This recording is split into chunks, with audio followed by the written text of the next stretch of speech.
আসসালামু আলাইকুম, beauties recipe চ্যানেলে আপনাদেরকে স্বাগত জানাই। আজ আপনাদের সঙ্গে শেয়ার করব বিকেলের জন্য খুবই সুন্দর দুটো স্ন্যাক্সের রেসিপি। একই ভিডিওতে পেয়ে যাবেন, খেতে খুব ভালো লাগে। তো আপনারা অবশ্যই স্কিপ না করে পুরো রেসিপি দেখবেন, আশা করছি ভীষণ ভালো লাগবে। তো এখানে দেখুন, মিক্সিং বলে নিয়ে নিলাম 1 কাপ চিড়ে। তো চিড়ে দিয়ে রেসিপিটা করব। এখানে আমি দিয়ে দিলাম কিছুটা পরিমাণে পানি। এবার চিড়েগুলোকে আমি কয়েকবার পানি পাল্টে খুব ভালোভাবে ধুয়ে পরিষ্কার করে নেব। খুব ভালোভাবে কয়েকবার পানি পাল্টে পরিষ্কার করে নিতে হবে, কারণ চিড়েতে অনেকটা নোংরা থাকে। দেখুন, চিড়েগুলো আমি কয়েকবার পানি পাল্টে খুব ভালোভাবে পরিষ্কার করে নিয়ে পানিটাকে ঝরিয়ে নিয়েছি। এবার আমি চিড়ের মধ্যে দিয়ে দিলাম 2 চামচ মতো পানি। ঢাকা দিয়ে 5 মিনিট রেখে দেব। তাতে করে চিড়েগুলো অনেকটাই নরম হয়ে যাবে। 5 মিনিট হয়ে গিয়েছে, ঢাকাটা খুলে নিলাম। দেখুন, চিড়েগুলো কিন্তু খুব সুন্দর নরম হয়ে গিয়েছে। এবার আমি হালকা করে এভাবে ম্যাশ করে নিচ্ছি। একেবারে পুরোপুরি ম্যাশ করব না, হালকা একটু ম্যাশ করে নিতে হবে। মিডিয়াম সাইজের দুটো আলু সেদ্ধ করে নিয়েছি। এবার আমি আলু দুটোকে গ্রেট করে নেব। আলু দিলে কিন্তু নাস্তাগুলো খেতে অনেক বেশি ভালো লাগবে। আপনারা কিন্তু অবশ্যই আলু দিয়ে দেবেন। তো আলু আমি আগে থেকে সেদ্ধ করে নিয়েছিলাম। আর এভাবে করে গ্রেট করে দেবেন, তাহলে দেখবেন আলুগুলো গোটা গোটা থাকবে না, আর খেতেও ভালো লাগবে, আর সুন্দর মতো এটা তৈরিও হবে। দেখুন, দুটো আলু গ্রেট করা হয়ে গিয়েছে। এবার আমি এখানে দিয়ে দিচ্ছি পেঁয়াজ কুচি। তো এখানে মিডিয়াম সাইজের একটা পেঁয়াজ কুচি করে নিয়েছি, একেবারে ছোট ছোট করে। দিয়ে দিলাম 5-6টা মতো কাঁচামরিচ কুচি। তো যেমন ঝাল খাবেন আপনারা সেইভাবে কাঁচামরিচ দিয়ে দেবেন। এবার এখানে দিয়ে দিলাম বেশ কিছুটা পরিমাণে ধনিয়া পাতা কুচি, স্বাদ মতো লবণ, 1 চা চামচ দিয়ে দিলাম চাট মশলা, 1/2 চা চামচ দিয়ে দিলাম ভাজা জিরা গুঁড়ো, আর এখানে 1/2 চা চামচ মতো দিয়ে দিচ্ছি মরিচের গুঁড়ো, 1/2 চা চামচ দিয়ে দিলাম গোলমরিচের গুঁড়ো, দিয়ে দিচ্ছি 1/2 চা চামচ আদা বাটা, আর 1/2 চা চামচ মতো দিয়ে দিচ্ছি রসুন বাটা। আদা রসুন দিলে কিন্তু খেতে অনেক বেশি ভালো লাগে। আপনারা চাইলে আদা রসুন গ্রেট করেও দিতে পারেন। আর এখানে দিয়ে দিলাম 3 টেবিল চামচ কর্নফ্লাওয়ার। কর্নফ্লাওয়ারটা কিন্তু অবশ্যই দেওয়ার চেষ্টা করবেন। যদি কর্নফ্লাওয়ার না থাকে, চাইলে আপনারা এখানে একটু চালের গুঁড়ো দিয়ে দেবেন। এবার আমি হাত দিয়ে খুব ভালোভাবে সুন্দর করে মেখে নিচ্ছি। একটু আঠালো করে মেখে নিতে হবে, তাহলে কিন্তু নাস্তাগুলো অনেক বেশি ভালো হবে। দেখুন, আঠালো করে মেখে নিয়েছি। দেখে আপনারা বুঝতে পারছেন হাতটা পরিষ্কার করে নিয়েছি। এবার হাতে একটু সয়াবিন তেল মেখে নিলাম। এবার কিছুটা করে নিয়ে নাস্তাগুলোকে তৈরি করে নেব। তো এভাবে আমি চৌকো চৌকো করে তৈরি করে নিচ্ছি। আপনারা চাইলে নাস্তাগুলো গোল করেও তৈরি করতে পারেন। দেখুন, এটা হয়ে গিয়েছে, রেখে দিচ্ছি।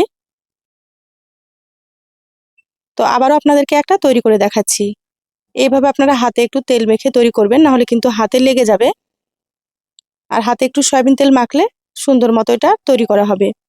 তো সবগুলোকে একইভাবে রেডি করে নেব।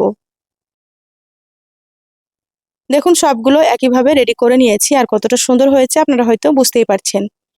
এই পর্যায়ে কিন্তু আপনারা এগুলো সংরক্ষণ করে রাখতে পারেন ডিপ ফ্রিজে, যে কোনো এয়ারটাইট কৌটোতে রেখে দেবেন। যখন ইচ্ছে হবে ভেজে নেবেন। তো চলুন আপনাদেরকে আমি ভেজে দেখাচ্ছি। গ্যাস অন করে কড়াই দিয়ে দিলাম সয়াবিন তেল। তেলটাকে ভালোভাবে একটু গরম করে নিলাম। এবার আমি গ্যাসের আঁচটা মিডিয়ামে করে দিলাম। এবার একে একে কড়াইয়ে দিয়ে দিচ্ছি। তো কড়াইয়ে যতটা ধরবে ততটা এখানে আমি দিয়ে দেব। মিডিয়াম আঁচে উল্টে পাল্টে একটু সুন্দর মুচমুচে করে ভেজে নিতে হবে। গ্যাসের আঁচ বাড়িয়ে ভাজলে কিন্তু উপর থেকে কালার চলে আসবে, আর ভেতরটা কাঁচা থেকে যেতে পারে। তো সেই জন্য আপনারা একটু সুন্দর করে উল্টে পাল্টে সময় নিয়ে ভাজবেন, তাহলে অনেক বেশি মুচমুচে হবে আর খেতেও খুব ভালো লাগবে। তো দেখুন, এক পাশ হালকা একটু ভাজা হয়েছে, আমি উল্টে নিচ্ছি। এইভাবে করে উল্টে পাল্টে ভেজে নিতে হবে। আস্তে আস্তে দেখুন কালারটা কিন্তু অনেকটাই চেঞ্জ হয়ে গিয়েছে, আর নাস্তাগুলো ভাজা প্রায় হয়ে এসেছে।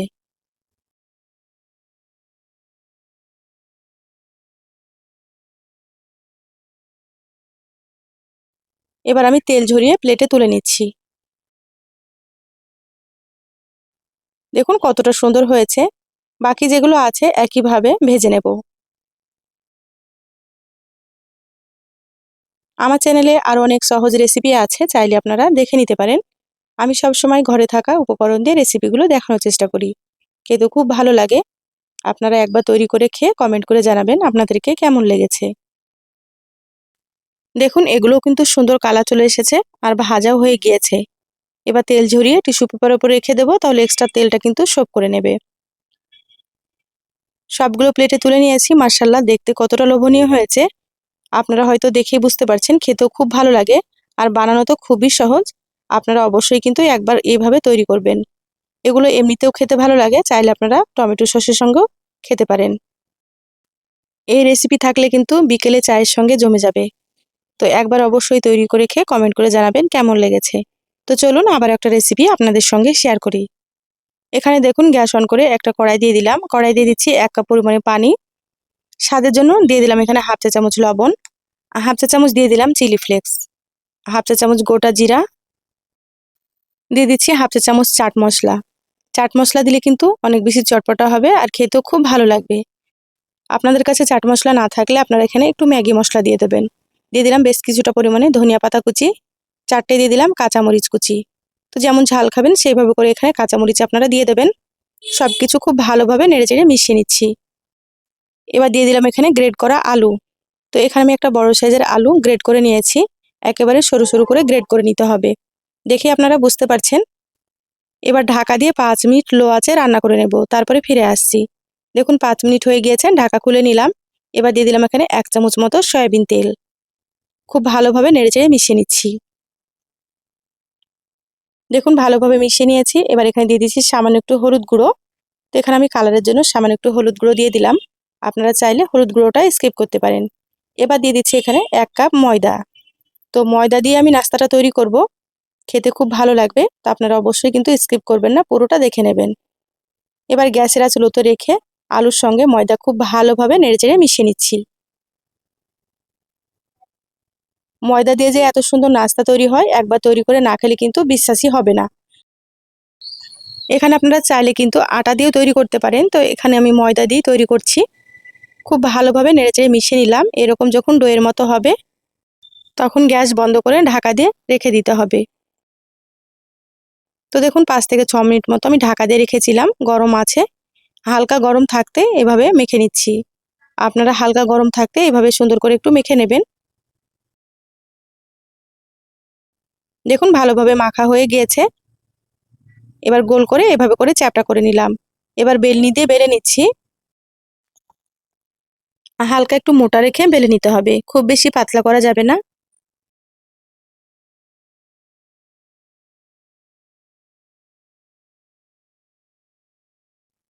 দেখুন হালকা একটু মোটা রেখে বেলে নিয়েছি। আর এখানে আমি কুকি কাটার নিয়েছি, এইভাবে করে কেটে নিচ্ছি। তো আপনারা কিন্তু আপনাদের পছন্দ মতো করে কেটে নেবেন। আপনারা চাইলে চৌকো শেপে কেটে নিতে পারেন, বা গোল করে আপনারা কুকি কাটার দিয়ে কেটে নিতে পারেন, চাইলে গ্লাস বা বাটি দিয়েও কেটে নিতে পারেন। এটা দেখতে ভালো লাগবে, সেজন্য আমি এইভাবে করে কেটে নিচ্ছি।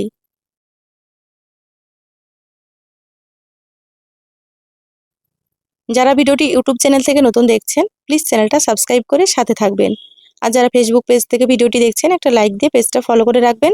তাতে করে আমি যখনই ভিডিও আপলোড করব, আপনারা সবার প্রথমে নোটিফিকেশান পেয়ে যাবেন। সময় সুযোগ বুঝে ভিডিওটা দেখে নিতে পারবেন। দেখুন কতটা সুন্দর হয়েছে। আর সাইডের অংশগুলো দিয়ে কিন্তু আমি আবারও তৈরি করে নেব। এগুলোকে প্লেটে তুলে নিচ্ছি। দেখুন সবগুলো একইভাবে রেডি করে নিয়েছি। এবার এগুলোকে ভেজে নিতে হবে। গ্যাস অন করে কড়াই দিয়ে দিলাম। কড়াই দিয়ে দিচ্ছি সয়াবিন তেল। আর এগুলো ভাজতে কিন্তু খুব একটা বেশি তেল লাগবে না, অল্প তেলেই সুন্দর মতো ভাজা হবে। দেখুন তেলটা আমি হালকা গরম করে নিয়েছি। এবার নাস্তাগুলো দিয়ে দিচ্ছি। তো কড়াইয়ে যতটা ধরবে ততটা দিয়ে দিতে হবে। গ্যাসের আঁচ বাড়িয়ে কিন্তু ভাজা যাবে না। গ্যাসের আঁচ মিডিয়ামে রেখে উল্টে পাল্টে একটু সময় নিয়ে ক্রিস্পি করে ভেজে নিতে হবে। কড়াইয়ে যতটা ধরেছে ততটা দিয়ে দিলাম। এক পাশ হালকা একটু ভাজা হয়েছে, এবার আমি উল্টে নিচ্ছি। আর দেখুন কত সুন্দরভাবে ফুলেছে, আপনারা হয়তো বুঝতেই পারছেন। গ্যাসের আঁচ বাড়িয়ে ভাজলে কিন্তু উপর থেকে খুব তাড়াতাড়ি কালার চলে আসবে, আর নাস্তাগুলো কিন্তু মুচমুচে হবে না। তো সেই জন্য মিডিয়াম আঁচে একটু উল্টে পাল্টে ভেজে নিতে হবে। ঘরে থাকা আটা বা ময়দা আর আলু থাকলে এই নাস্তাটা আপনারা তৈরি করে নিতে পারবেন। খেতে এত বেশি মজা হয়, একবার তৈরি করে না খেলে কিন্তু আপনারা বুঝবেন না। তো অবশ্যই কিন্তু একবার তৈরি করে খেয়ে কমেন্ট করে জানাবেন কেমন লেগেছে। দেখুন উল্টে পাল্টে সুন্দর একটা কালার করে ভেজে নিয়েছি। এইভাবে একটু লালচে করে ভেজে নিতে হবে। এবার তেল ঝরিয়ে প্লেটে তুলে নিচ্ছি। আর বাকি যেগুলো আছে একইভাবে ভেজে নেব। দেখুন এই নাস্তাগুলো আমি দিয়ে দিলাম। সময় নিয়ে উল্টে পাল্টে নাস্তাগুলোকে ভেজে নিয়েছি। এগুলো ভাজা হয়ে গিয়েছে। সবগুলো ভেজে প্লেটে তুলে নিয়েছি। আর কতটা সুন্দর হয়েছে আপনারা হয়তো দেখেই বুঝতে পারছেন। এবার আপনাদেরকে আমি একটা ভেঙে দেখাচ্ছি। এই নাস্তাগুলো আপনারা কিন্তু বিকেলে চায়ের সঙ্গে খেতে পারেন বা চাইলে এমনি টমেটো সস দিয়েও খেতে পারেন। সহজ রেসিপি দুটো আপনাদেরকে কেমন লাগলো অবশ্যই চ্যানেলের কমেন্ট বক্সে কমেন্ট করে জানাবেন। ভালো লাগলে একটা লাইক দিয়ে ভিডিওটা শেয়ার করে দিবেন। সবাই ভালো থাকবেন, সুস্থ থাকবেন।